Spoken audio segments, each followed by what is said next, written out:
शिव भक्तों की आज का अपना अध्याय का नाम है प्रणव पंचाक्षरी का मातम।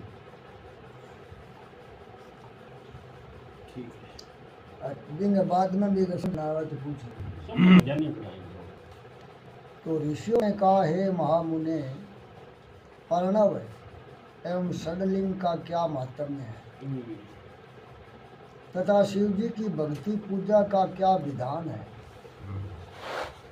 भी आप भगवान शिव की भक्ति किया करा, क्यों कर करा, हमें सुनाइए। सूत जी बोले, हे ऋषियों, ये आप लोगों ने बड़ा उत्तम प्रश्न पूछा है, उसका उत्तर तो श्री महादेव जी ही जानते हैं। सूत जी कहे, भाई हकीकत पूर्ण रूप से शिव जी आप ही बता सका, मेरे की डोल है, अन्य नहीं। फिर भी शिव जी की कृपा से मैं कहता हूँ, श्री शिव जी हमारी और आपकी रक्षा करें। प्रकृति से उत्पन्न हुआ पर संसार को नौका स्वरूप है, इसलिए पंडित इसे प्रणव कहते हैं। प्रणव का है ओम में, ओम तो वो प्रणव है। पर परपंच न नहीं और वह तुम में, अर्थात मुझ में कुछ परपंच नहीं है। ये प्रणव का अर्थ है जो अपने वालों को मोक्ष देता है और इसलिए वह प्रणव कहा जाता है। अब प्रणव ने कोई अपनावा है, ओम ने कोई अपनावा है तो बहुत तकड़ी बात है। ये प्रणव माया से रहित होने के कारण सर्वदा नवीन है, माया से रहित है और इसी से पंडित इसे प्रणव कहते हैं। ये प्रणव सूक्ष्म स्थूल दो प्रकार का है। स्थूल का दिखना है, सामने दिख, और सूक्ष्म का न दिखना है। अब न दिखने लगे तो वह अनुभव,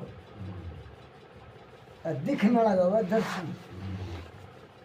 इसको एकांत में जपने से भोग की प्राप्ति होती है और जो इसे 36 करोड़ जप लेता है वह योगी हो जाता है। जप संख्या 36 करोड़। ये अकार, उकार, मकार, बिंदु और नाद सहित तथा शब्द काल कला से युक्त है। अर्थात अ उ में इन 3 दीर्घ अक्षरों और मात्राओं सहित प्रणव होता है। जो योगियों के हृदय में निवास करता है, ये शिव शक्ति की एकता और तत्व स्वरूप तथा समस्त पापों का नाशक भी है। अब ओम में ब्रह्मा जी, विष्णु जी और शंकर जी तीनों आ जावे हैं। उत्पत्ति और सतिथि। प्रवृत्ति के इच्छुकों का हर्षव प्रणव के जप से सारे पाप स्वयं में दूर हो जाते हैं तथा निवृत्ति के इच्छुकों को दीर्घ जप करना चाहिए। वेद के आदि में तथा दोनों समय की संध्या वंदन से सर्वप्रथम ओंकार का प्रयोग करना चाहिए। प्रणव के 9 करोड़ जप से पुरुष शुद्ध हो जाता है। अब 9 करोड़ आप जप करा जब अपनी शुद्धि हुए है। फिर 9 करोड़ जप से पृथ्वी का जप, फिर इतने ही जप से तेज का, इतने ही 9 करोड़ जप से वायु का और 9 करोड़ से गंध आदि का जप होता है। अब आपने आकाश, अग्नि, जल, पृथ्वी और हवा 5 तत्व है। शब्द, स्पर्श, रूप, रस और गंध 5 विषय है। हे महात्माओं, नित्य सहस्त्र मंत्र जप करने से ओंकार से प्रबुद्ध हो शुद्ध योग को प्राप्त होता है।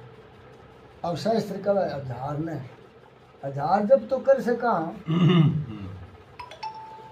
फिर जितेंद्रिय होकर जो 105 करोड़ प्रणव का जप करता है वह 5 वर्णों से बार शिवलोक को प्राप्त होता है। जितेंद्रिय बिन के आपने जिनकी इंद्रियां है, आँख कान नाक जीव जो भी, मतलब अन्न जीत लेनी, अन्न जीत ले वो जितेंद्रिय हुए। जहाँ राज मंडप उत्तम नंदी का शतान और तप रूप वर्षभ के दर्शन होते हैं, जहाँ नंदी का शतान है उसके आगे के शिव देवों को कोई नहीं जानता। जठा नंदी खड़ो रहे नहीं बठे तक की जानकारी है लोगों।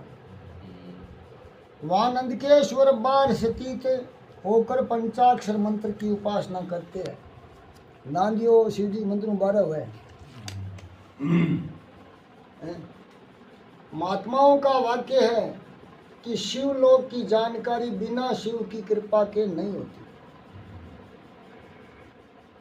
शिव जी की कृपा हुआ अपने ऊपर तो सोई की जवा है, और बिन कृपा ना हो तो अपना में इतनी ताकत को नहीं जिसको आप कुछ कर सके। जो महात्मा और गुरु से प्राप्त कर शिव पंचाक्षर का 5 लाख जप करता है उसकी आयु बढ़ती है। देखिए उम्र लंबी हुई जो मारकंडे करी, स्त्री तत्व से छूट जाती है। अगर नारी कोई जपे तो नारी तत्व से छूट जाए तो पुरुष तत्व को मार सके दूसरे जन्म में। क्षत्रिय क्षेत्र तत्व से छूट कर ब्राह्मण हो जाता है और पुण्य मुक्त हो जाता है। वैश्य तत्व से छूट कर क्षत्रिय हो जाता है और वह ब्राह्मण कहलाता है। तथा शुद्र 25,000 जपे तो ब्राह्मण के समान शुद्ध हो जाता है। अब ब्राह्मण अठ को जाति ने कौन कहो, कर्म को नाम है, क्योंकि यह मंत्र शिव स्वरूप है और जो इसका उदाहरण कर लेता है वह शिव स्वरूप हो जाता है। शिव भक्ति की ये मानता है कि जो जितना ही कर्म पूर्वक शिव मंत्र जपता है उसकी देह में शिव जी की उतनी सन्निकटता प्राप्त होती है। अपन जितो जपा भी तो शिव जी के निकटता प्राप्त हुआ अपन, यानी शिव जी करना जावा अपन बताइए, इसमें संदेह नहीं। अब कई अंग जो आप भक्ति तप या जप करा कुछ तो थोड़ो कर लें तो वो सारो नाश हो जाए। भगवान शिव को जितो जपा नहीं जितो नाश को नहीं हुए। शिव भक्ति स्त्रियों देवी लिंग रूप हो जाती है।